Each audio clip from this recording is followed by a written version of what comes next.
வழிபாடும்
Well, very happy Wednesday evening to you. I'm Gary, ham radio call sign Whiskey 4 Echo Echo Yankee, W4EEY, and this is a ham radio class where we learn everything we need to know to pass your first amateur radio licensing exam. And ham radio, yes, it's still a thing. But don't I need to know Morse code? Not anymore. No, you get your license by passing a multiple choice test. And we go over all the questions and all the answers in our class.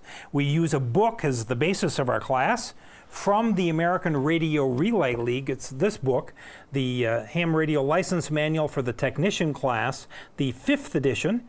And so highly recommended. Inside the book, we go chapter by chapter each week, and in the back are all the questions and all the answers for you to review. We also provide other resources as well. American Radio Relay League is the national organization of amateur radio operators in the United States. And they do a lot more than just to publish the licensing manual. They have actually magazines as well. And for newcomers, brand new hams, this is a good one. It's called On the Air, and it talks about things that the newcomers to the hobby might be interested in learning about. We looked it up online. Both Bruce and I are life members of ARRL, so we don't pay our annual dues because we already paid a big lump sum at one time. But we believe they're $59 a year. Is what the dues are. And then you get this magazine and QST and the other magazines in electronic form. They send you an email and you can download a PDF or view the PDF. If you want to get the magazine in hard copy, it's an additional $25. So think about that, whether it's worth it to you or not. But we're glad that they're there. They provide a lot of resources for hams, and they're one of the people who support us here, so we appreciate them very much. Tonight we're on Chapter 6, which is what it's all about, communicating with other hams, and I want to append, by radio. and that's what it's all about. It's probably going to be another full class night tonight with a lot of information, but it gets easier from here on in. And next week when we talk about licensing regulations, we'll actually have some extra time at the end where we will actually together make some contacts on VHF, UHF, and or HF if we can. So stick around for that, please. Tonight we're going to start with section 6.1, which is entitled Band Plans. And just a little bit of review. If you're going to make a contact on your radio, we'll talk about an HT, a handy-talkie first.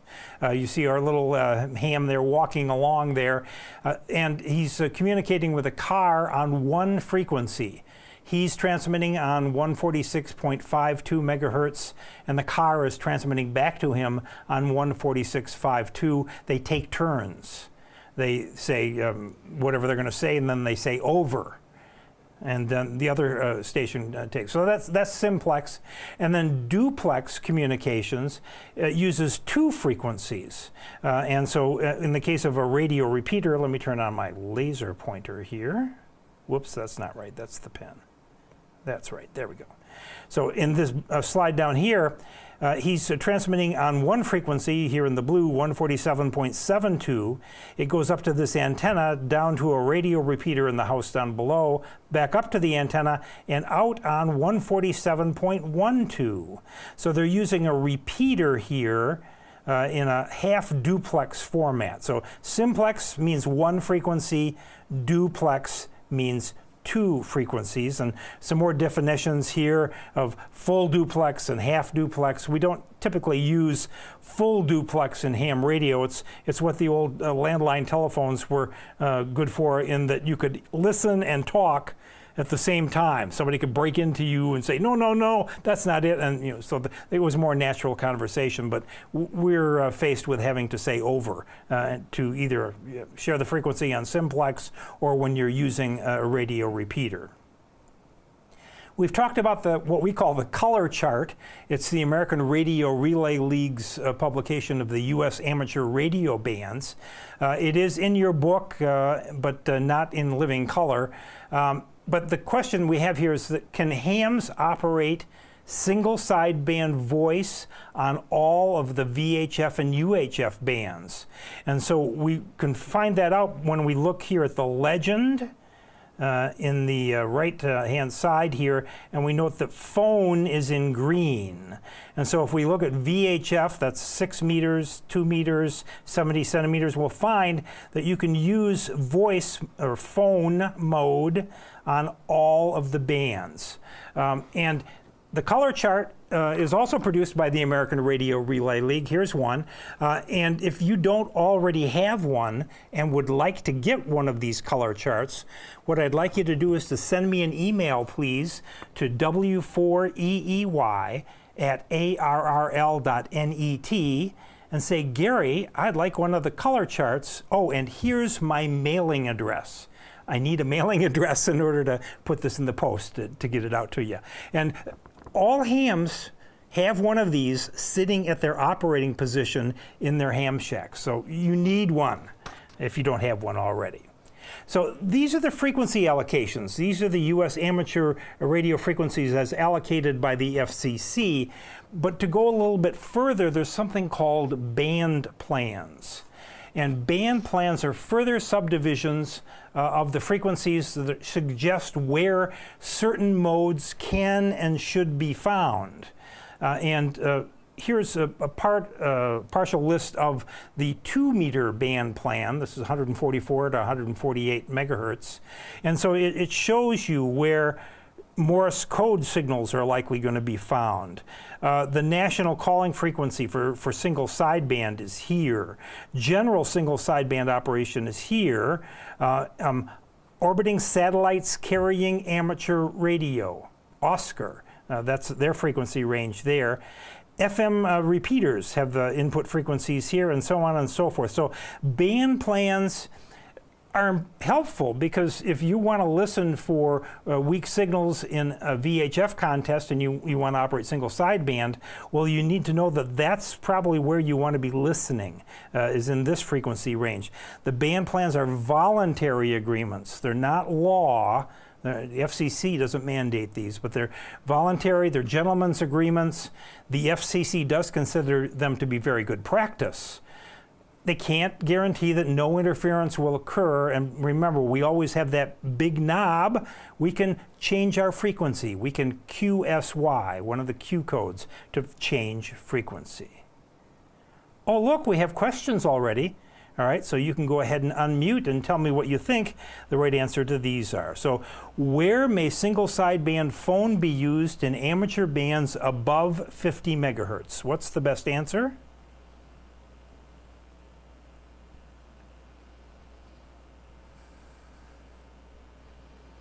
Charlie. Yes, Charlie, in at least some segment on all of the VHF and above bands. And what is a band plan beyond the privileges established by the FCC? Alpha. Alpha. It's a voluntary guideline for using different modes or activities within an amateur band. And what term describes an amateur station that is transmitting and receiving on the same frequency? Charlie, C, simplex. That's simplex indeed. All right, very good. Those are the questions for the first section. You did great. Now let's talk about making contacts. And when you get your technician license, which is the first class of license in the United States, you'll have full privileges on VHF and UHF. So most technicians get started on 2 meters and 70 centimeters. And know that there are some national calling frequencies for FM. And the little radios, like this TID radio H3 right here, I put a bigger antenna on it. These are FM radios, frequency modulation, about 5 watts, can transmit on the 2-meter band and the 70 centimeter band. And so this is typically where you get started. And there is a frequency on the 2-meter band, 146.52, and on the 70 centimeter band, UHF, 446 megahertz. Those are the national calling frequencies for FM. So if you're in an area or you're traveling on the highway and you don't know what repeater frequencies are in the area, Well, dial your radio to the simplex frequency and give a call. You'd be surprised, especially if you're headed to a ham fest, because then there'll be a lot of other hams on the road, and very likely you'll be able to strike up a conversation with somebody using your HT in your car. It's always best if you can have an antenna outside of the vehicle, like a mag mount antenna on the roof or something like that. That'll give you much better range and reception. And here's our ham again. He's walking with the simplex on the top there and doing duplex on the bottom into the repeater. So let's talk about repeater operation. Are you as old as I am? You're going to find out how old I am here in a little bit. But back in the day, my grandmother out on the farm used to have a party line. And it was one of those things where her telephone would ring, I think 3 longs and a short. 3 long rings and then a short ring. That meant the phone call was for her. But she wasn't the only one hooked up to that phone line. All of her neighbors on the road were also hooked up to that phone line as well. And did people listen in on phone calls? Sometimes. Well, a radio repeater is much like that. A radio repeater is open to use by all amateur radio operators. So when you have your radio tuned into the repeater's output frequency, what you want to do first is listen. Listen and see if there's a conversation going on right now. And if there is, well, wait, listen, learn something. Maybe they're talking about something interesting. If there's no one there, if you want to announce your presence on the repeater, all you need to do is say your call sign. So in my case, I'd go Whiskey 4 Echo Echo Yankee. I could say Whiskey 4 Echo Echo Yankee monitoring, or Whiskey 4 Echo Echo 4 listening, but then my friend Tom Rouse over in Greenville will say, Gary, what are you listening for? So you can just throw your call sign up. That's all you need to do. And then if somebody is on the party line, on the repeater, and wants to talk to you, they'll come back to you. And they'll give you their call sign, or you may know their voice when you become a regular, and you can begin your conversation on the radio repeater, saying over when you're done transmitting, turning it over to the other station. If on the repeater, if you think a friend is going to be there and you want to call them specifically, if you know their call sign, then call their call sign first. So at the bottom there, ND7J, my friend Bob up in Hendersonville, ND7J, here is Whiskey 4 Echo Echo Yankee. Stop transmitting and start listening. So that's really it's as easy as that to begin conversations on a radio repeater. Now, radios come in different sizes and flavors, from the HT, like this TID Radio H3, or mobile radios like this Kenwood V71. This is a much more powerful radio, up to 50 watts. It's a dual band radio with the ability to listen on 2 frequencies at the same time. It'll do cross band repeating, a bunch of other stuff. You can turn it into a mini repeater as well. One thing it's got is a reverse button. I don't think the TID radios have a reverse button, but it allows you to listen on the repeater's input frequency. Why would you want to do that? Well, if ND7J, my friend Bob, for example, if I can hear him on the input to the repeater, meaning over the air coming toward me, that means we're in range where we could talk simplex. We don't need to use the radio repeater and have everybody listen into our conversation. So we could say, hey Bob, I hear you on the input, let's go simplex. And then I'd give him a frequency to go to, 146.52 or something like that. And we'd move off, leave the repeater for other amateurs to use, and carry on our conversation. So that's what the R or reverse button is on some radios. It reverses the input and output frequencies and allows you to listen to see if the person you want to talk to is within range of you for simplex communications. I think we mentioned earlier that you'll find in your house there's a place where you get into the repeater the best, and if you get off of that, you're off your X. That's one reason why you may not be able to get into the repeater. Another may be that the batteries are running low in your radio, so always try to keep them charged up. And if you've misprogrammed the frequency, the transmit frequency, for example, your audio will come to the repeater distorted and weak. So why is your signal bad? Well, notice there's 3 answers here that might be in all of the above, hint, hint. So radio repeaters are wonderful, and making them even more wonderful, you can talk in the local range here with the repeaters. Our Caesar's Head repeater on Caesar's Head Mountain here has a range of about 70 miles. But repeaters can also be linked on the internet. FM repeaters typically use Echolink or something called IRLP, the Internet Radio Linking Project. And what that is a means to have your signal not only go to the repeater, but when you push some buttons on the front of the radio, I put this down, now I'm picking it up, but on the front of the radio, see this keypad here? There's a sequence, and your local repeater folks will tell you what the sequence is, where you can punch in Access Echolink, punch in where you want to go, and if it's available, you'll get a voice prompt and it'll say repeater linked. And so if you've got a friend in Denver who's also a ham, and there's a repeater there in Denver that's on the Echolink system, let's say, you can put in the commands, so transmit here in South Carolina, and have it come out in Denver. Whoa! On a little 5-watt radio, so that is entirely possible. Same thing with Internet Radio Linking Project. We use the keypad on the radio. It's also called a DTMF keypad. That stands for Dual Tone Multifunction. Ma Bell, touch tone. It's the same thing, the same tones that the phone company introduced when we went from rotary dial to DTMF.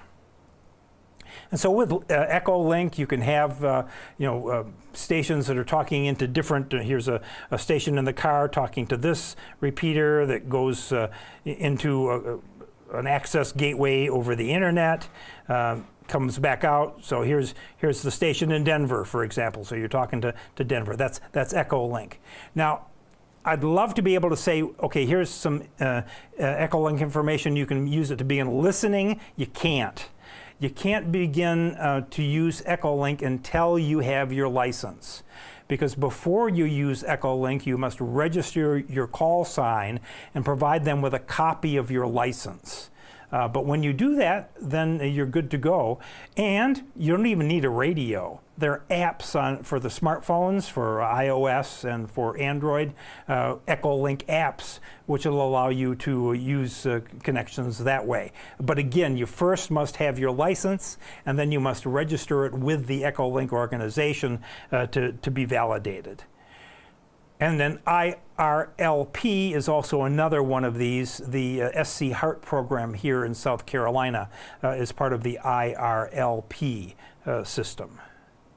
So how do you find these, what we call them voice over internet protocol repeaters? Because they're using the internet and they're converting the radio audio voice over the internet and back out using VoIP or voice over internet protocol technology. How do you find them? Well, you can buy a repeater directory, a book from the American Radio Relay League. I have one sitting over here. I forgot to grab it.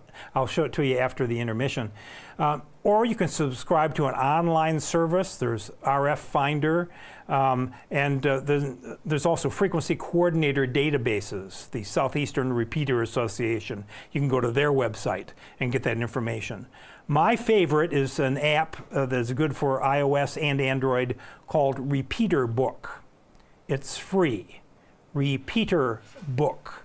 And when you install that, it'll use the GPS in your phone, and it'll know where you are, and it'll show you all of the nearest ham radio repeaters to your location. It's kind of magical. And it's free. It's wonderful. All right. So I was thinking about it. Come back to me for a second there, Bruce. This is 2025. Radio got its start back in the 1920s. So think about 100 years ago, in 1925, back then, all the radio stations that were on the air, broadcasting was just getting started. Before that, all radio stations were amateur stations, were experimental stations, were stations that people were learning about this new art. And we are part of that heritage and part of that tradition. And because of that, we use a lot of the same things that got started back in the day. So let me introduce you to, and you won't have full privileges on the high frequency bands or shortwave until you get up to the general class, but you need to know for test questions, and also it's interesting because it talks a little bit about the hobby and its tradition. So the high frequency bands for newcomers, for HF newcomers, and as I mentioned, it goes back to telegraphy. And before there was radio telegraphy, in the late 1800s, there was wired telegraphy, Samuel Morse.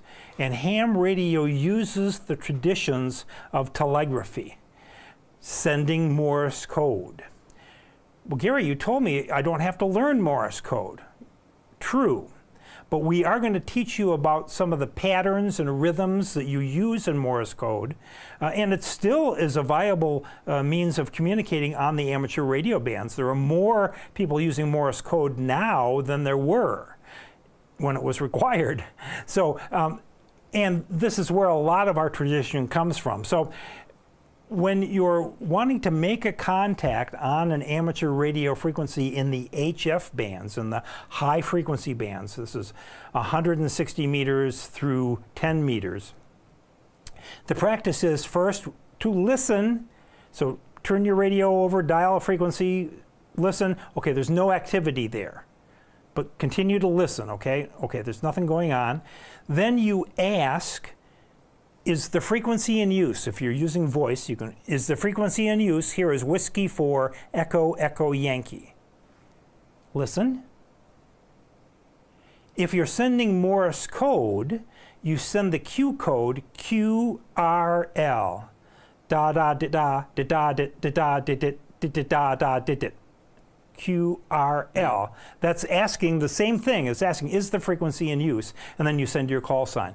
If somebody comes back to you, it may be because of propagation, there's a contact going on that you couldn't hear all the parties in that contact. So then you take the big knob and you QSY, you move on to a new frequency. Also, make sure, please, that you're in the assigned frequency band for your class of license. So if you have a technician class license, you can operate on the 10-meter band in a certain frequency range. You can do single sideband voice. You can do Morse code. There are Morse code provisions for technicians on the 80, 40, and 15-meter bands. So it is possible for you to get on HF with a technician license, just with a lot of limitations. And in calling CQ, CQ means I'm ready to talk to anyone. In Morse code, you send the letters C, Q, da, dit, da, dit, da, da, dit, da. And then you send it again and again, da, dit, dit, dit, the letters D and E, which is the French for from. And then your call sign, one of my old call signs, KE8NW. And then instead of sending over, you send the letter K. The letter K in Morse code means over. And if somebody hears your call for CQ, which means you want to talk to anybody, they'll come back to you with your call sign. The sweetest sound you will ever hear is your call sign coming back to you. And then they'll send DE from, and then their call sign, and K, and then you can begin a conversation. That's on using Morse code. We do the same thing with voice, though. We'll pick up the microphone, we'll listen. Is the frequency in use? Whiskey 4, Echo, Echo, Yankee? Nope. CQ, CQ, CQ. Here is Whiskey 4, Echo, Echo, Yankee. Whiskey 4, Echo, Echo, Yankee. Over. And somebody will come back to me. Same kind of call and response pattern. Now, again, if you know another station's call sign, you can call them directly using their call sign. If you're sending Morse code, then DE. then your call sign, and then the letter K. On a repeater, as we mentioned before, all you need to do is say their call sign and from your call sign, and then just begin to listen. So I mentioned some Q codes or Q signals. Here are the ones that are probably the most common, but there's a whole bunch of them. You'll find a list of them online. QRM, that means you're receiving man-made, QRM, man-made interference. You're receiving interference from another station, some sort of thing that's going on. QRN is natural interference. Here we're talking about static crashes from nearby lightning or storms. So that's QRM and QRN. You can talk about your QTH. You'll even hear this on voice modes. And these codes, by the way, were originally designed for telegraphic shortcuts. If you're sending Morse code, you don't want to spell out all the words, so you use shortcuts, and that's what these are. QTH is your location. QSB is fading. The signal is up in strength and down in strength. Up in strength and down. That's QSB. QSY, that's the big knob. You take it and you're changing frequency. QSL, that means confirming. You're confirming. And all of these can be a question or they can be a statement. It depends on whether you have a question mark behind them or the tone of your voice. And then QRZ, or hams always say QRZ. QRZ means, do you have any traffic for me? Do you want to call me? And you'll hear this from DX stations a lot that don't want to send their call sign all the time. They'll work a station, then quickly work another station, then quickly work another station, and in between they'll say QRZ, which is your cue to throw your call sign in the mix to see if they'll come back to you. So QRM, QRN, QTH, QSB, QSY, QSL, and QRZ. Those are the ones that you kind of want to have in your brain. Where are we? Well, I think I know where I am. I think I'm in South Carolina. I'm near the town of Pendleton. Well, hams use something called the Maidenhead Locator System to identify where they are. And it's a series of letters, and numbers that specify. The entire world has been mapped. And it starts in Greenwich, England, and works its way around the world. And so at my old QTH, it was Echo Mike 85. EM85 was my QTH. Now here in Pendleton, it's EM84. And that's the kind of thing that you would exchange on VHF and UHF contests. People want to know what your location is, and we use this Maidenhead grid locator system instead of latitude and longitude. It's a lot faster. All right, moving. Hey, Gary? Yes, please. I'm sorry, real quick. So EM84, if you go back to that grid, yeah. I just want to make sure I'm reading it correctly. Right. So your EM, and then where does the 84 come in? Okay, well, this map isn't detailed enough. Here's the E. So we're in this area here, and 84 would tell you the latitude. And so there are much more detailed maps, and you can go online and look up Maidenhead Locator, and you'll get all the information you need to determine what your Maidenhead Locator is. There's also apps for smartphones as well that'll tell you. Okay. Very good. We talked about QRM. QRM, remember, is man-made interference.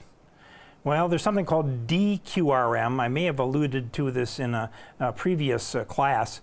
The D stands for deliberate. Deliberate QRM. What? Well, okay, in any group of people, there are going to be people who never grew up. They're children. And we have them in the ham radio hobby. And they come out, these people, when like a new station comes on the air. Like right now, there's a de-expedition on the air from the Andaman and Nicobar Islands just off the coast of India. They're signing VU4AX, that's their call sign. And they've been on the air for a couple of days now. And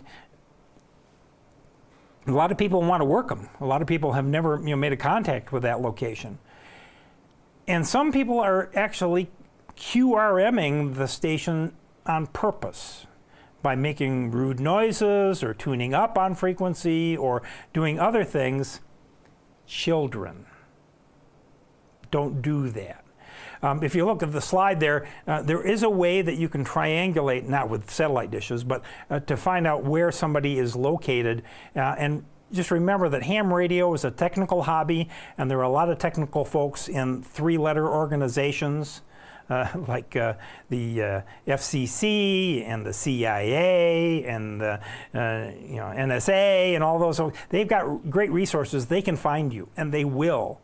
And knock on your door and say, cut it out. So don't deliberately QRM. They use very sophisticated direction finding techniques, but direction finding is a hobby in itself as well. You may find that your local ham club might sponsor something called a fox hunt. A fox is a transmitter, very low power transmitter that somebody hides, maybe in a field or on a golf course or something, and then your job is to find the fox. And you do it with a radio receiver and attenuators and a handheld directional antenna, which is what he's doing here. It's a Yagi antenna that he can move around and point and see what the signal strength is. Oh, I think in that direction, that's where I want to go. That's finding the fox. That's one fun aspect of the hobby. Coming up at the end of the month is a contest, the CQ WPX single sideband contest. This is what I like to do. In contesting, you are trying to contact as many stations as you possibly can during a limited amount of time. And you score points for all the stations in the different countries, different zones. It depends on the contest. And in the contest, you will exchange your call sign, that's always mandatory, with the other station. You get their call sign and they get yours. You will tell them what your signal report. In a contest for single sideband, it's always 5.9, the very best you can have. Even if you can barely hear them, they're still 5.9, because in a contest, that's what you do. And then there's usually an exchange of some kind. It could be EM84, it could be your location, it could be your state, Sierra Charlie for South Carolina, or it could be your power level. It all depends on the contest rules. But contesting is a really fun thing to do. And then, Great. Hey, yeah. Hey, Gary, real quick. Sure. Is that mostly on the HF? Because here's the thing, on the VHF, we could certainly tap into the Echo Link and talk to people like in Denver, like you said, but right. Is this something we would, to have an advantage, we would probably need our general? Well, no, right? So, okay. Yeah, so you don't contest generally on FM, and you wouldn't contest through Echolink or anything like that, but contesting can be done on VHF and UHF as well. They have dedicated VHF and above contests, and they're regular things, and I participate in those as well. So with your technician license, you can get involved in contesting right away with VHF and UHF. And then later, when you get your general, then you can move to the HF bands, and it's all the same thing. And you use computer programs to keep your logbook so that at the end of the day, you know what your score is, you know the stations that you've worked at. It's a lot of fun. It's technical, it stresses you, it stresses your station, but in the end, you have a real sense of achievement. And you can do what we're doing here. We're making television. The old fast scan analog amateur television standard, NTSC, is used by hams on UHF frequencies. NTSC, or what we broadcast engineers used to say, never twice the same color. Ooh. All right, some questions. So what is the national calling frequency for FM simplex in the 2-meter band? Remember? Alpha. 146.52 megahertz. Yes, indeed. And what is an appropriate way to call another station on a repeater if you know the other station's call sign? B. See, yeah, you're right. Everybody see that? Say the station's call sign, ND7J. Here is Whiskey 4 Echo Echo Yankee. You identify then with your call sign. So how should you respond to a station calling CQ?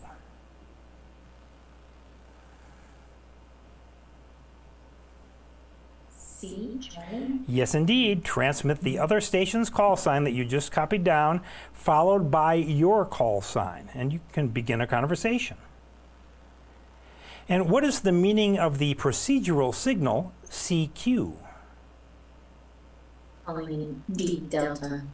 Calling any station. Does anybody remember the Titanic disaster? You probably weren't old enough to be around then. That was back in the 1920s. But it was the first use of the signal SOS. Before, if there was a problem, people would send CQD, the letters CQD for distress. But they switched it to SOS. Just a little trivia there for you. Okay. So which of the following indicates that a station is listening on a repeater and looking for a contact? Bravo. Somebody has thrown out their call sign followed by the word monitoring or the word listening, and then the smart aleck over in Greenville says, "What are you listening for?" All right, what should you do before calling CQ? Read carefully. Delta. Yeah, you caught me drinking some water, but yes, Delta. Listen first, make sure no one else is using the frequency. Ask if the frequency is in use, and then make sure that it's a frequency that you are authorized to use. So how is a VHF-UHF transceiver's reverse function used? Charlie. It allows you to listen to the repeater's input frequency to see if you can hear the other station locally. And why are simplex channels designated in the VHF-UHF bands? Alpha. Yeah, so stations within range of each other could communicate without tying up the repeater. You don't have to have everybody listening in. So which Q signal indicates that you're receiving interference from other stations? Alpha. QR man-made, QRM. And which Q signal indicates that you are changing frequency? Bravo. Bravo. You're using the big knob, QSY. And what might be a problem if you receive a report that your audio signal through an FM repeater is distorted or unintelligible? Delta. Your transmitter is off frequency, that could be. The batteries are low, that could be. You're in a bad location, you're off your X, all of those. So which of the following methods is used to locate sources of noise interference or jamming? Charlie. Radio direction finding? Or fox hunting. Correct. And which of these items would be useful for a hidden transmitter hunt?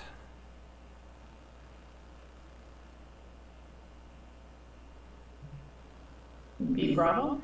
Yes, a directional antenna that you can handhold and move around and find out which direction the signal's coming from. And what operating activity involves contacting as many stations as possible during a specified period? B, contesting. Go contesting, yay. And which of the following is good procedure when contacting another station in a contest? C. Charlie. Yeah, you don't want to tell them about your dog or your crappy job or anything like. No, you want to send the minimum information needed for proper identification and the contest exchange. What is a grid locator? Alpha. Alpha. Echo Mike 84 is where I am right now. It's a letter number designator assigned to a geographic location. And what type of transmission is indicated by the term NTSC? Charlie. Yes, it's an analog fast scan color TV signal, the old analog TV standard used by hams on UHF and up. All right, some more on repeaters. So on 2 meters, 140 megahertz, repeaters have a standard frequency offset between their input frequency and the output frequency. And typically it's 600 kilohertz between input and output. There are exceptions, but generally 600 kilohertz is the standard. For UHF, 70 centimeters, 440 megahertz, the standard is 5 megahertz offset. The input frequency is 5 megahertz away from the output frequency. So know about these standard repeater offsets.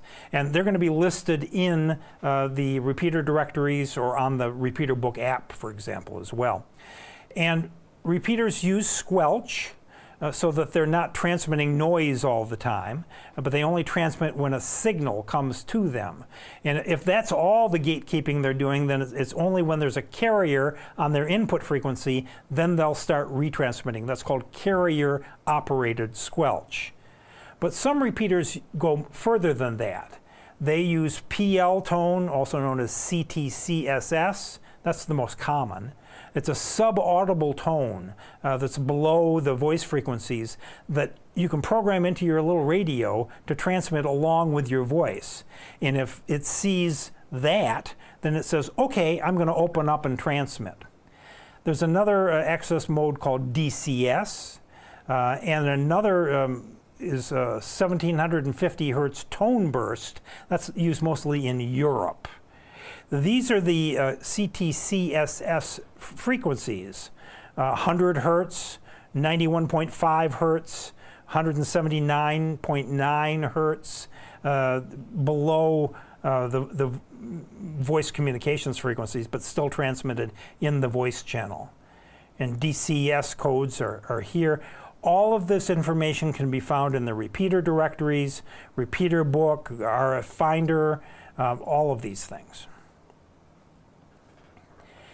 So we've been talking about analog or FM transmissions on VHF and UHF.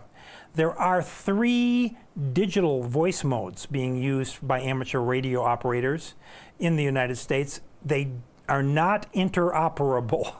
They don't talk to each other. So the thing to do is to go to your local ham club, attend some meetings, find a good ham club, and talk to the guys there. If you want to get involved with digital radio, find out what's active in your area. Are there DMR repeaters? Are there D-Star repeaters? Are there Yaesu Fusion repeaters in your area? Those are the 3 flavors of digital radio. Digital radio is being primarily used now in public safety because it provides interoperability between different departments. It's very complex but very powerful. And the biggest standard that the public safety organizations are using is DMR.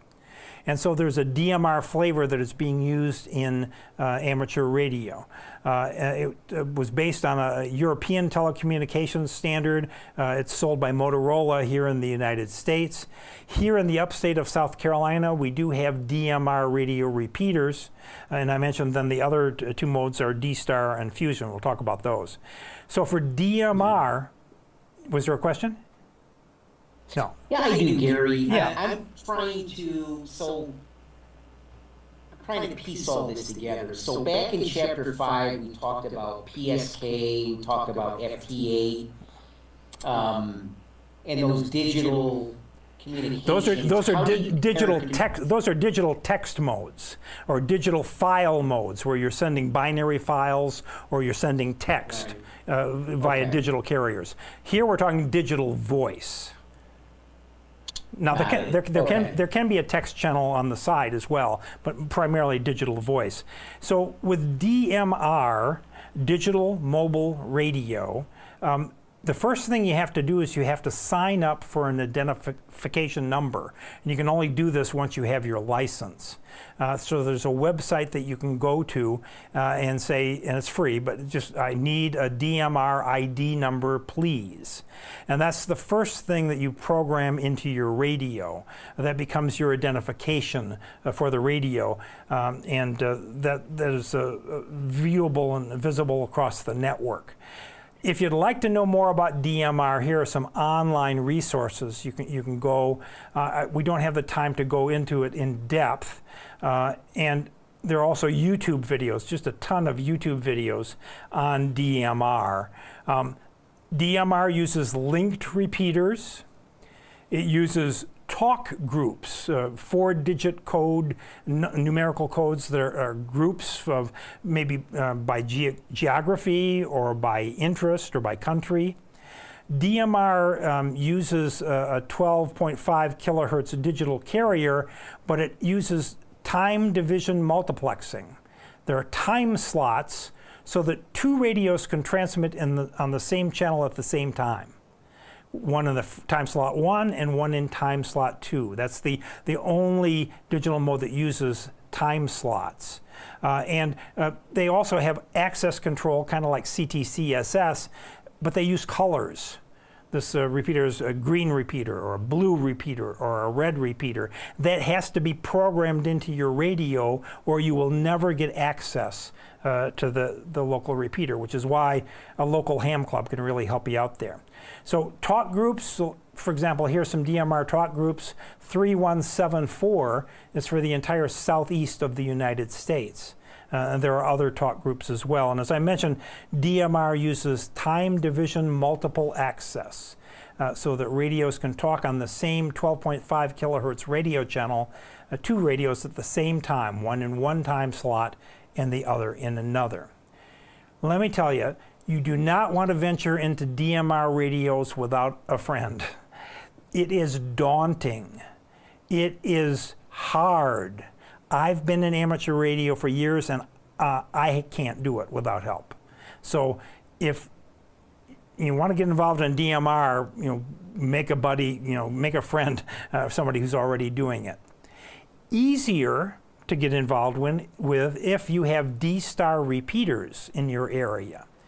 With D-Star, which is a system that was developed by the Japanese Amateur Radio League and is sold by ICOM and Kenwood, D-Star, again, uses digital voice technology along with the ability to text and send GPS data. There's a lot of information, again, available on YouTube about D-Star.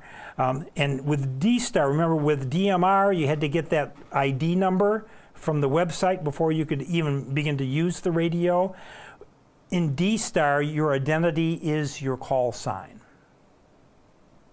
And if you like reading, here's a long link there on the left to a 62-page PDF book, The Newbie's Guide to Using D-Star.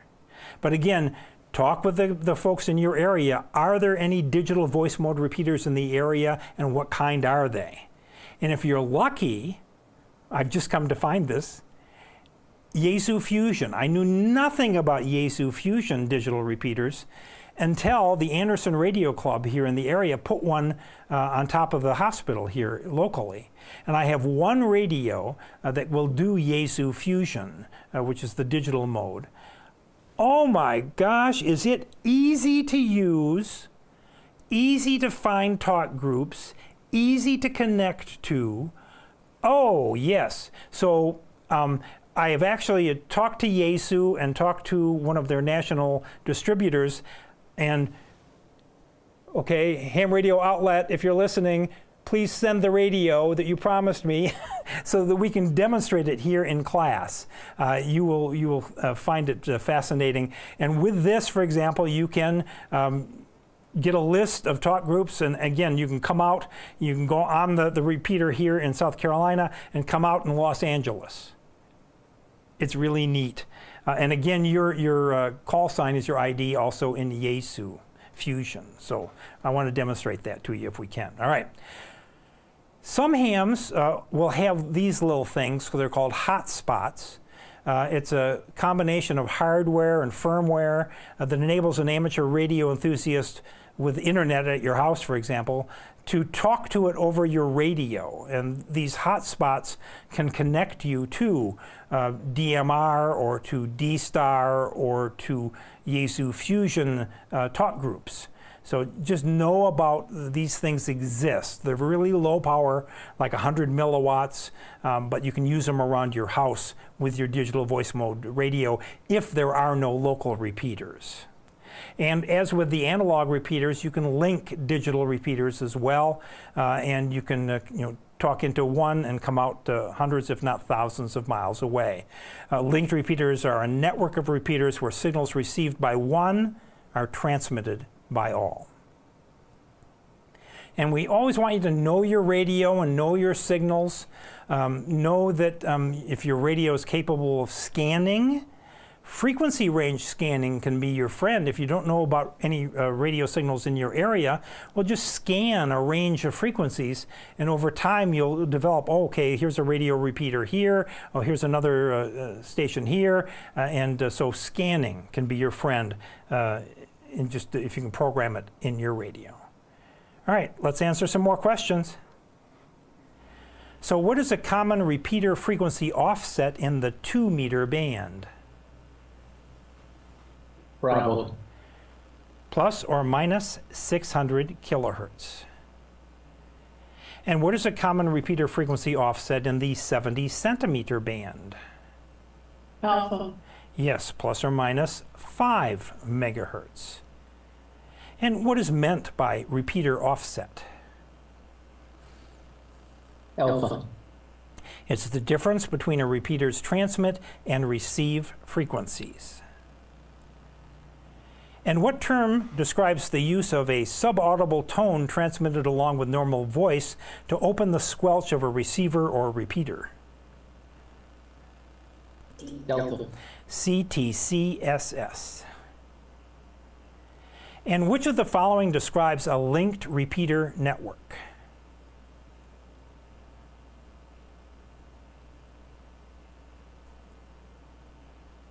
Alpha. Yeah, it's a network of repeaters in which signals received by one are transmitted by all in the network. Gary, is that just for voice, analog, or is that digital? Digital as well, analog and digital. So which of the following could be the reason you are unable to access a repeater whose output you can hear?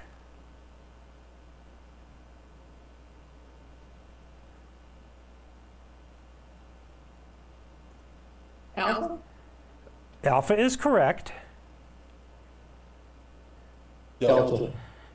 Bravo is correct. Charlie is correct. Improper transceiver offset, yes. You're using the wrong CTCSS tone that would not allow you to get in, or you're using a wrong DCS tone if they require that. So all of these choices are correct.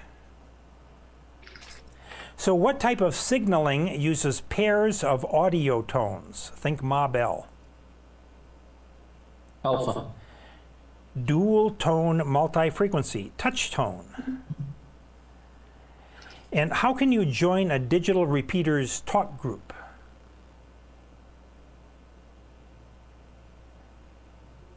Charlie. Yes, indeed. Remember, you saw in DMR there was a 4-digit code there. You program your radio with the group's ID or code. And what is the purpose of the color code used on DMR repeater systems?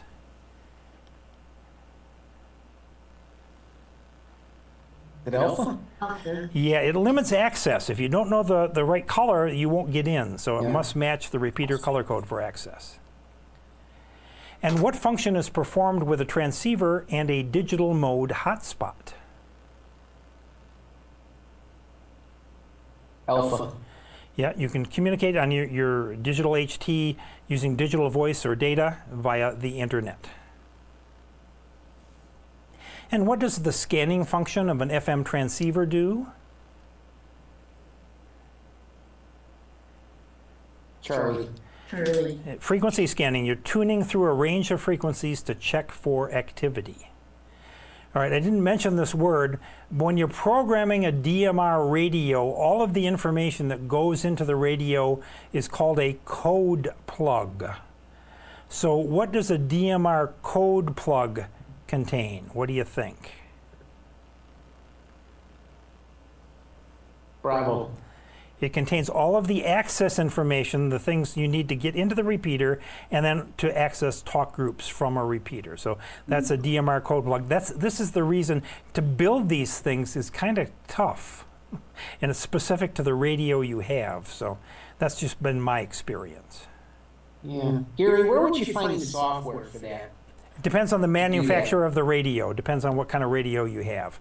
And so talk to somebody who's doing it. Okay. So how is a specific group of stations selected on a digital voice transceiver?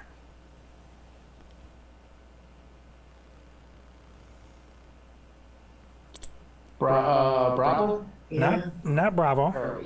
Charlie. By entering that group's identification code. We're talking digital here, so yeah. Yeah. So which of the following must be programmed into a D-Star digital transceiver before transmitting? What's the first thing you think the radio is going to ask you? Alpha. Your call sign. And how is over-the-air access to IRLP nodes accomplished?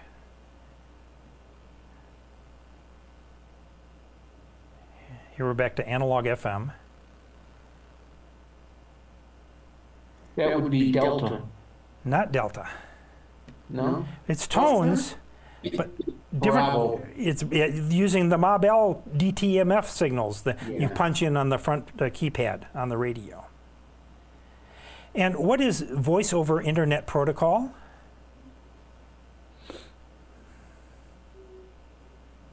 Delta.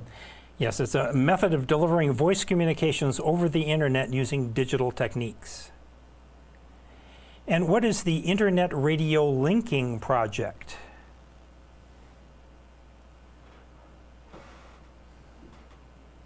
Alpha.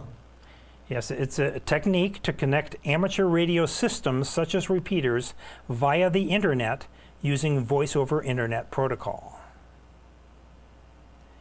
And which of the following protocols enables an amateur station to transmit through a repeater without using a radio to initiate the transmission? Remember I said there were apps for that? Yeah. Delta. It's Echolink. Yeah, Echolink has apps for smartphones.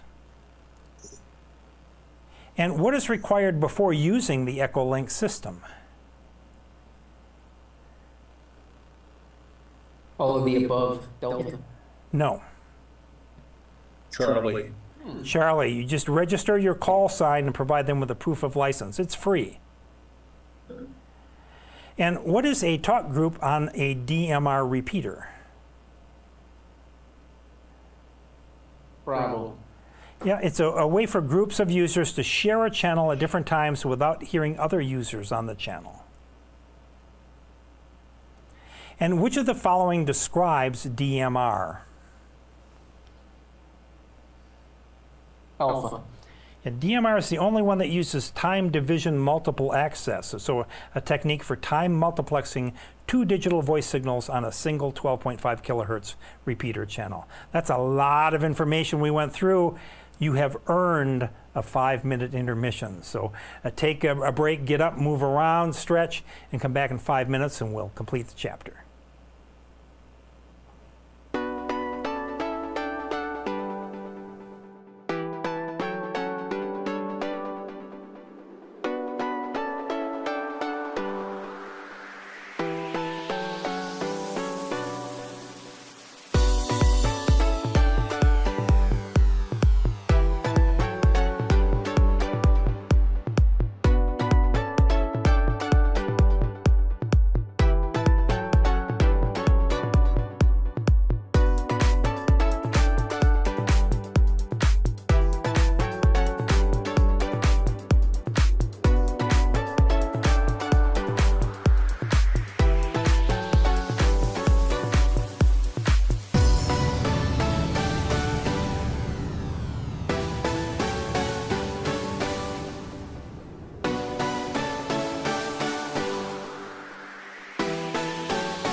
welcome back after our well-deserved 5-minute break.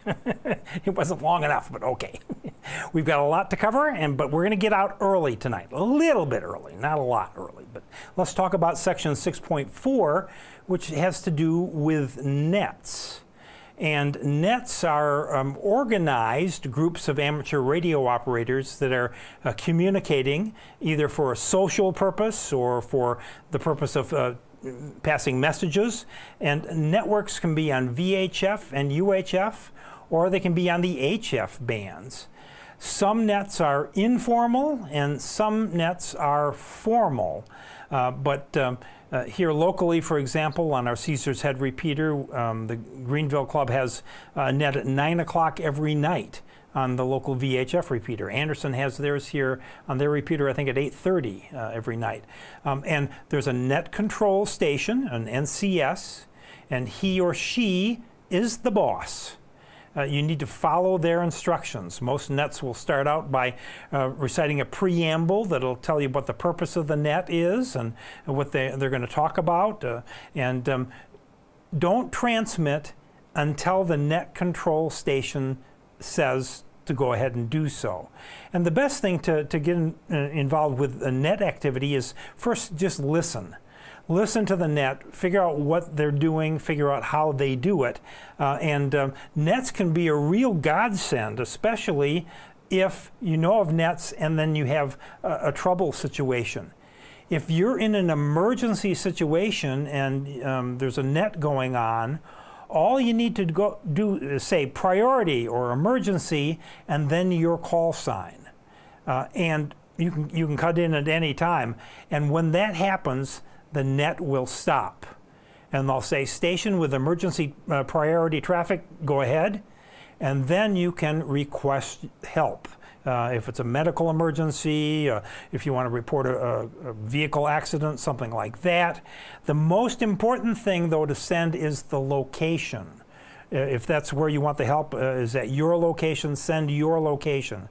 Because no one can send you help if they don't know where you are. So just keep that in mind. Now, I mentioned radio, got started back in the 1920s, and also back in the 1920s, we had these things, telegrams. Telegrams were a way for folks to send text messages over long distances. At odd hours, you could get the cheap rates. During business hours, you had to pay the big rates. Or if you were on vacation sometimes at destinations, they'd have tour rates. Here you could send for only 35 cents, I think a 5-word or 10-word message. I don't remember what it is. But so amateur radio got its start back in the day, back in the 1920s, sending messages for free. They would send amateur radio relay league radiograms. So you could go to your local ham radio guy and say, hey, I want to send a message to my Aunt Tilly out in San Diego. And he'd say, okay, fill out this blank, and you'd fill out the message. And he would then transmit this off to a net that was handling message traffic. It would be part of the national traffic system. It still exists to this very day, and you can still buy the ARRL radiogram blanks, and messages are sent by Morse code, by radio teletype, by voice, and radiograms are just part of our tradition. And they're carried on by people who are handling traffic. They're traffic handlers. And radiograms, also known as traffic, there's a preamble that gives the message a unique identity. It'll have a number, a precedence, is it routine, any special handling instructions, the station of origin, where did it start out. There'll also be a check, which is the number of words or word equivalents in the text of the radiogram, the place of origin, the date and time, and the address as to where the messages are supposed to be going. Now, back in the 1920s, the average range of an amateur radio station was no more than about 20 miles. So amateur radio stations had to relay messages from station to station to station. And the rule was for good traffic handling is that messages are transmitted exactly as received. And that's where the relay comes from, the American Radio Relay League. It comes back from the 1920s, handling traffic. And messages are transmitted exactly as received. So if there's misspellings, don't correct it. Just send it exactly as you got it. And here's the blanks. You can still buy them from the ARRL. Here's how you would fill it out to send a message. There's that check number, number 12 up there, that says there are 12 words or word equivalents in the message. And you might get involved. It's a great way to build your Morse code speed. If you want to get up there to the fast numbers, handling traffic will get you there. Now, if you're going to be using voice to pass a message, the phonetic alphabet is encouraged. You spell out proper names or unusual words to prevent confusion. So the NATO or the ITU international alphabet here is listed. That's what you want to do to make sure that the messages get through properly. Oh, here's some questions. So, which of the following are typical duties of a net control station?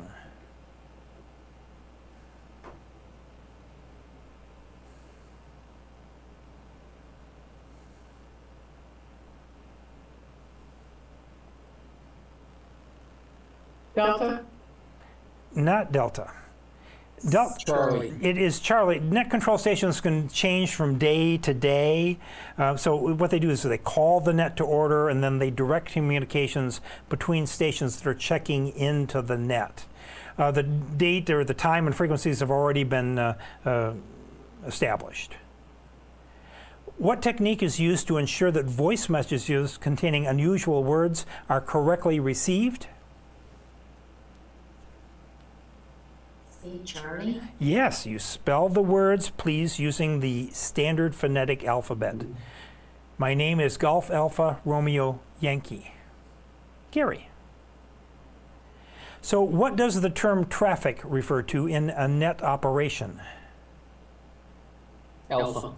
Traffic is messages exchanged by the net stations. And which of the following is standard practice when you participate in a net?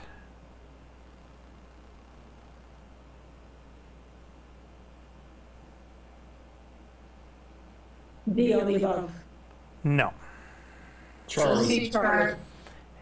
Charlie, yes. Unless you're reporting an emergency, the network control station is boss. So you transmit only when directed by the network control station.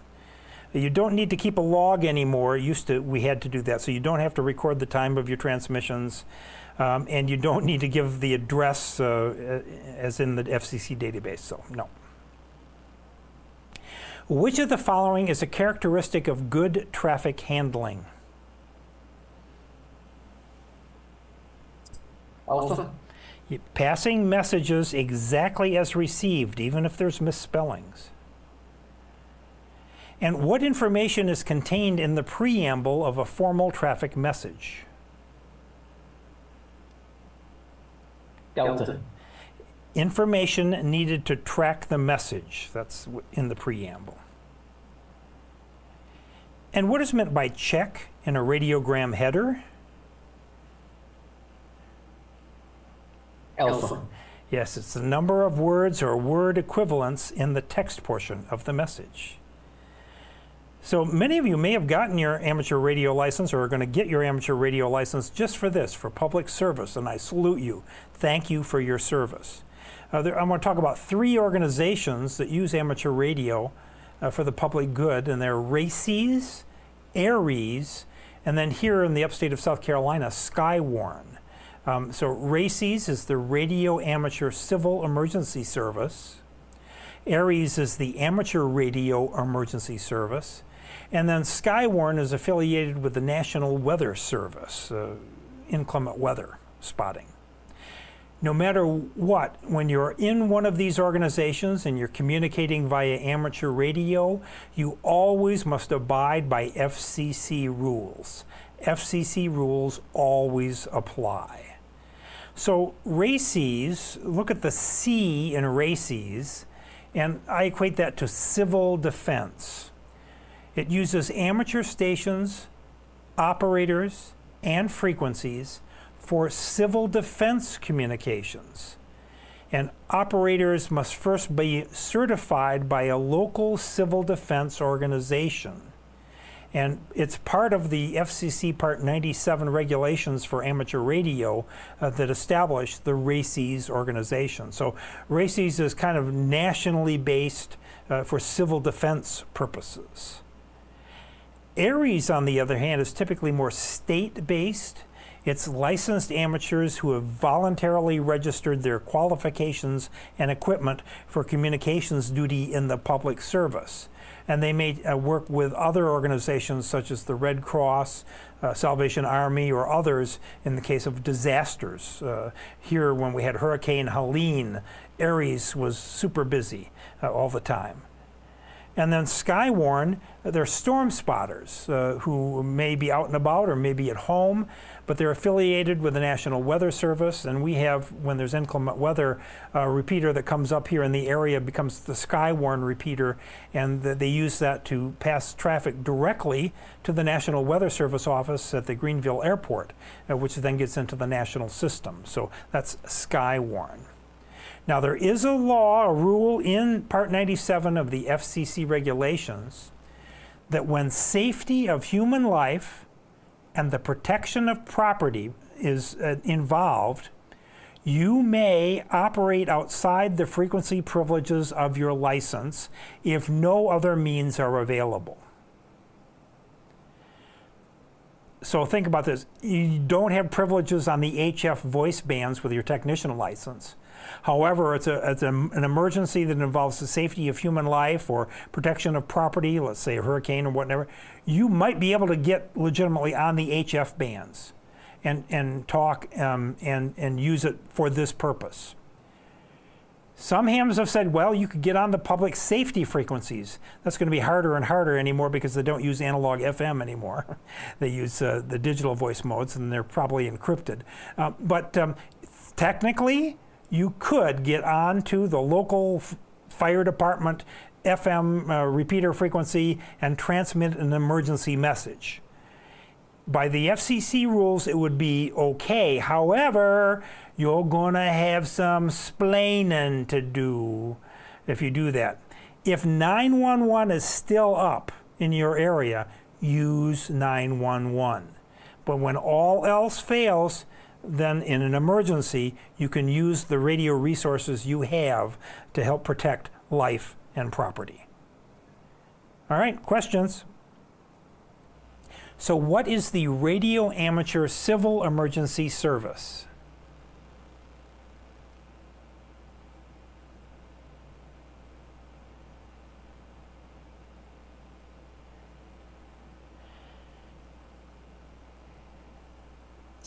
Beta Delta.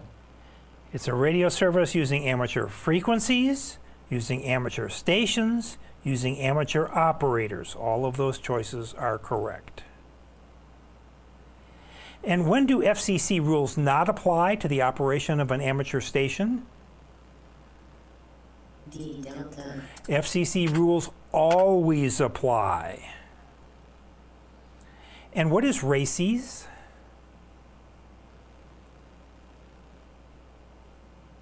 Delta. D Delta. Yes, it's part of FCC Part 97.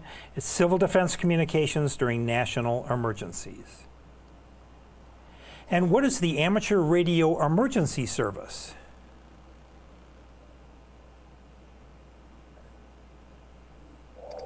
A Alpha. Yes, it is. It's a group of licensed amateurs who have voluntarily registered their qualifications and equipment for communications duty in the public service.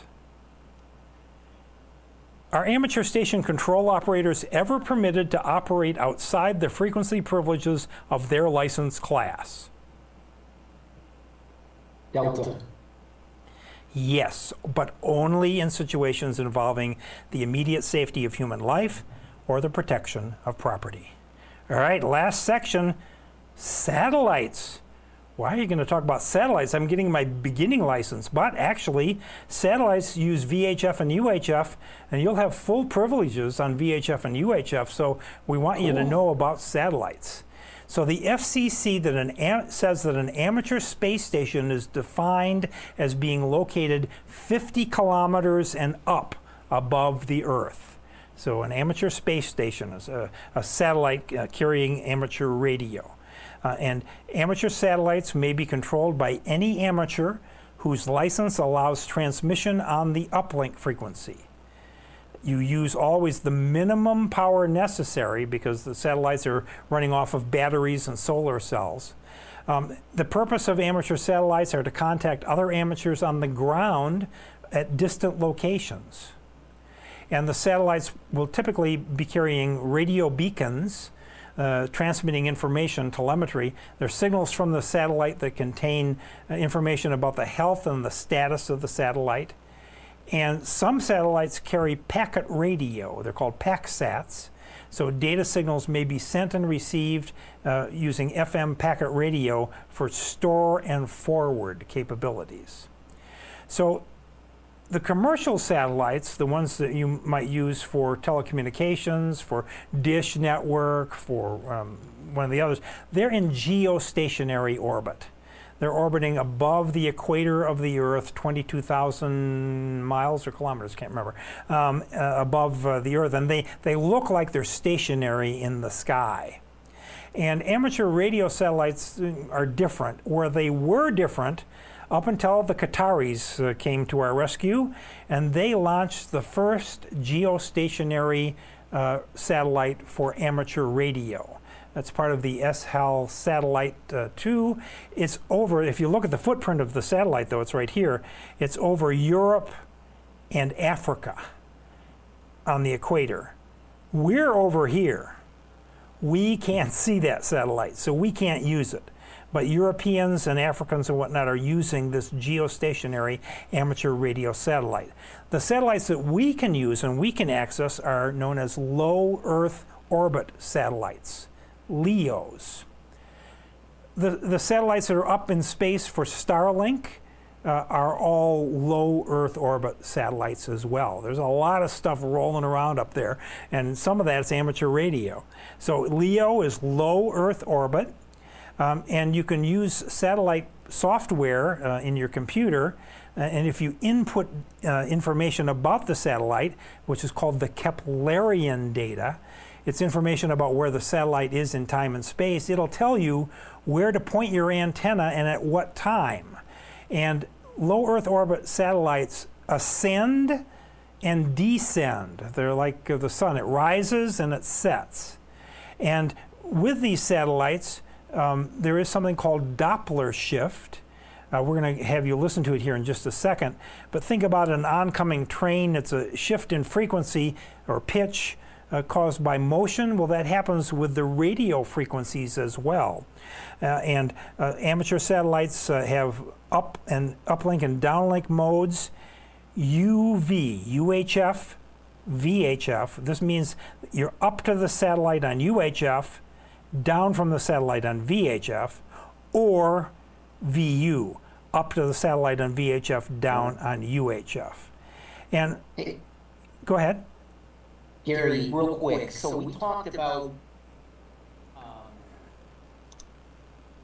dual or communication that's half duplex before with repeaters. I know that that's very, very narrow difference in frequency. How would you compare uplink versus downlink? Because those are two different bands. And they're probably transponders, so it's a range of frequencies. Okay. Satellites carry transponders, so it's not just one channel or one frequency, rather it's a band of frequencies that you can transmit up and come back down on.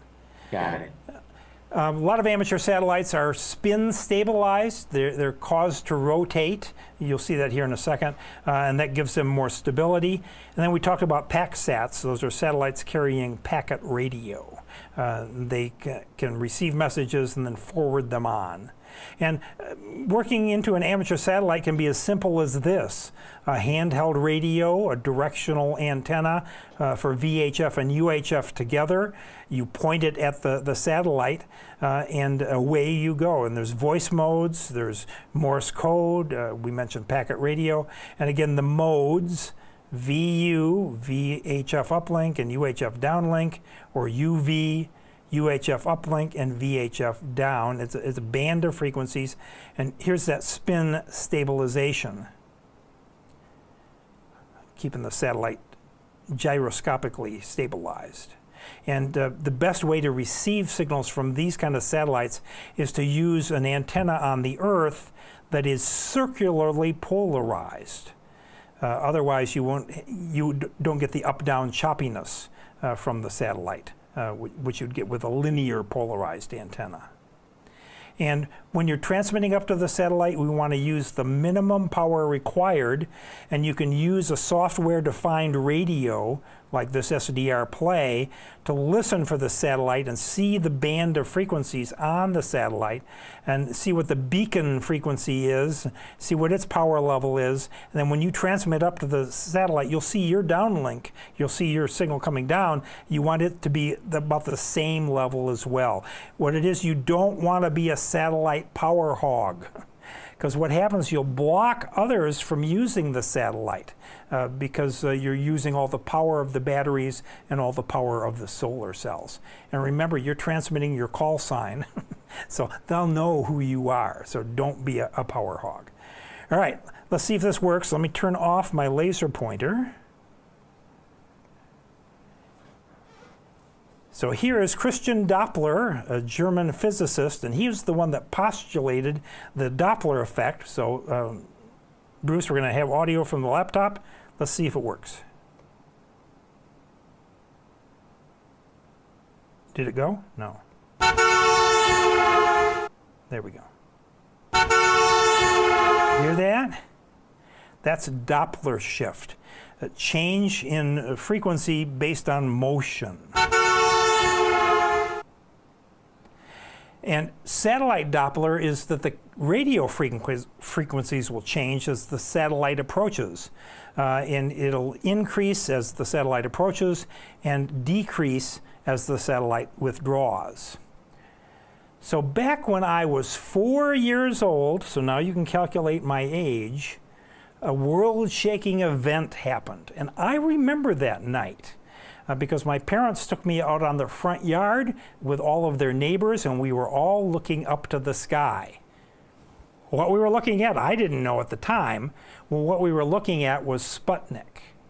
On October 4th, 1957, when I was 4 years old, the Russians launched the first artificial moon, Sputnik, and amateur radio was involved. In Ohio, the St. Joseph High Radio Club, there was an article on them in the 2022 CQ magazine. They have a website. Back then it was the 65th anniversary of Sputnik. The Ham Radio Club was 4 hours faster than the U.S. Navy in receiving signals and recording them. And they recorded hours of reception from Sputnik. And they proved the concept of Doppler shift in satellites.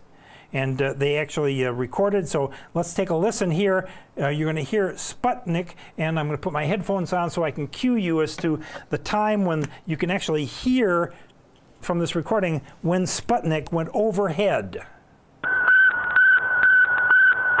That's what it sounded like.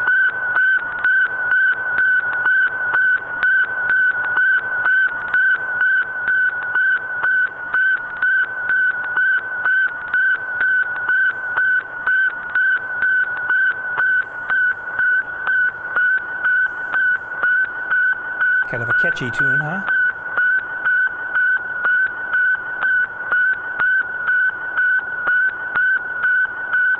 Very close to the 15-meter band, so they could use 15-meter antennas.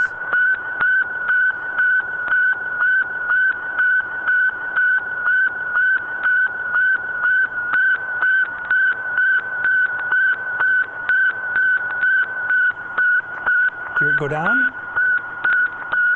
That's when the satellite went overhead and the pitch of the radio carrier went down as well. So an amateur radio club in Ohio was able to prove something that had only been theoretically postulated up until that time. Kind of cool. And if you'd like to find out more information, the website URL is down there at the bottom.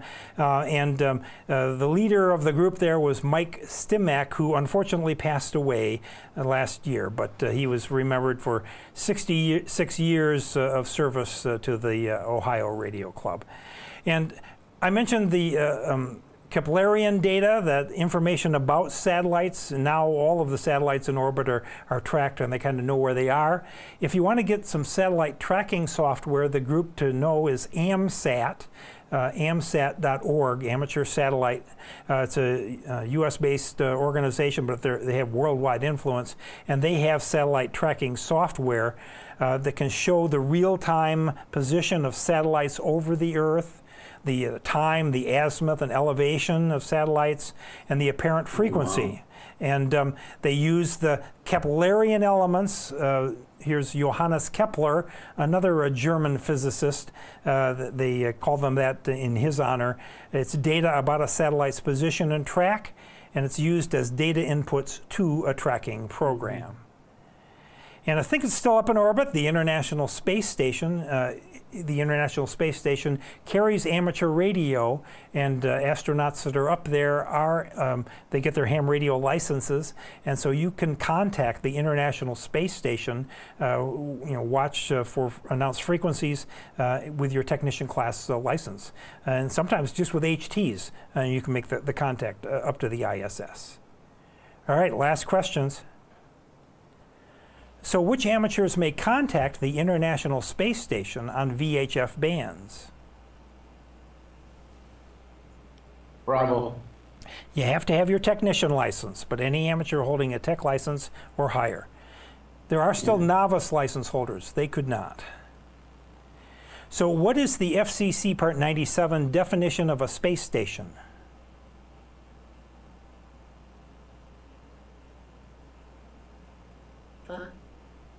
Charlie, yes, an amateur station located more than 50 kilometers above the Earth's surface.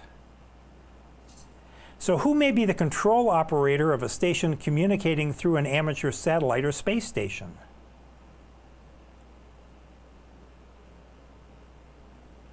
Delta. Any amateur allowed to transmit on the satellite uplink frequency. So V or U, with your technician license, you can do it. And what telemetry information is typically transmitted by satellite beacons? Charlie. The health and status of the satellite. It can also be used to help identify what satellite you're hearing. Yeah. And what is the impact of using excessive effective radiated power on a satellite uplink?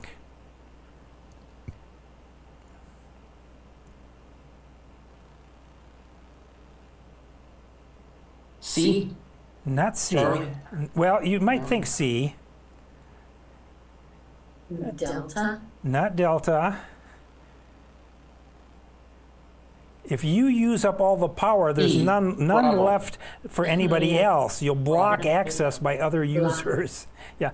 Now, overloading the satellite batteries is, that's a way of looking at it. You're using up all the power, but blocking access is what they're looking for. Okay.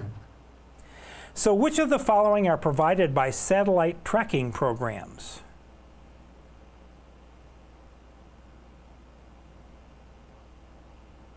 That would be Delta. Yeah, all of those maps showing the real-time position of the satellite, the time, azimuth, and elevation of the satellite, and the apparent frequency. So what mode of transmission is commonly used by amateur radio satellites?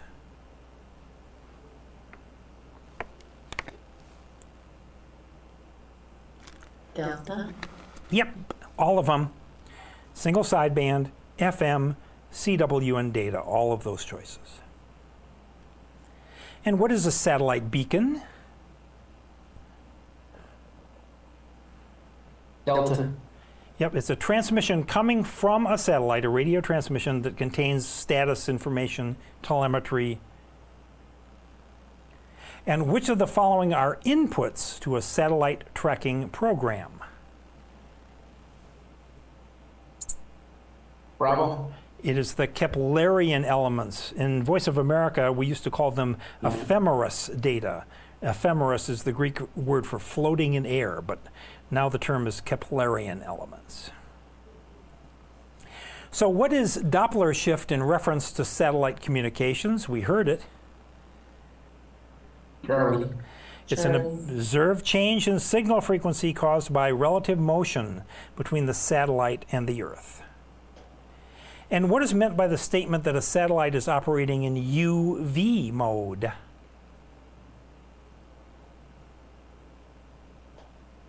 Alpha. Did I hear alpha? I would say alpha. No. Yeah. It'd have to be V. 15 meters is an HF band, a high frequency band. But V and U stands for UHF, V stands for VHF. So U is UHF, so 70 centimeters is a UHF frequency, and 2 meters is a VHF frequency, so B. The satellite uplink is in the 70 centimeter band. Remember, the first letter is always the uplink, and the downlink is in the 2 meter band for UV mode. And what causes spin fading? Bravo. Spin stabilization causes spin fading. And what is a LEO? Delta. It's a satellite in low Earth orbit. And who may receive, read this carefully, who may receive telemetry from a space station? Anybody. Yes, anybody, License or not. anybody without a license, doesn't matter. Anyone can receive from a satellite. And which of the following is a way to determine whether your satellite uplink power is neither too low nor too high? Charlie. You can use one of those software-defined radios and a display on the computer, and you can see that your signal strength on the downlink should be about the same as that of the beacon coming from the satellite, and then you're good to go. You won't be a power hog. And ladies and gentlemen, we did get out early tonight. That is the end of Chapter 6. I am so proud of you. We covered a lot of information tonight. Let me see where my cursor is. Let me turn off the spotlighting here on Zoom. Are there any questions or comments before we go tonight? I hate to be a question hog, Gary. Go ahead. What are the ramifications? Like if I'm trying to communicate with a satellite, you mentioned that it's a Doppler shift. Now that's a change in apparent frequency. Right. Do I have to make any adjustments to my radio? Yep. To the VFM knob? For the VFO, yes, indeed. You'll be tuning it all the time. Yeah. Or if it's a handheld radio, be switching channels up and then down. Yeah, you have to take all of that into consideration. It's not automatic. And remember, you're using satellites to communicate with other hams. You're not going to talk to the satellite. Right. There's nobody there. But you're communicating up to the satellite. It's like a big radio repeater in the sky coming down, and you'll be talking to another ham, maybe in England or someplace in Africa on the satellite. So, yeah, that's what that's all about. All right, well, I'm proud of you all.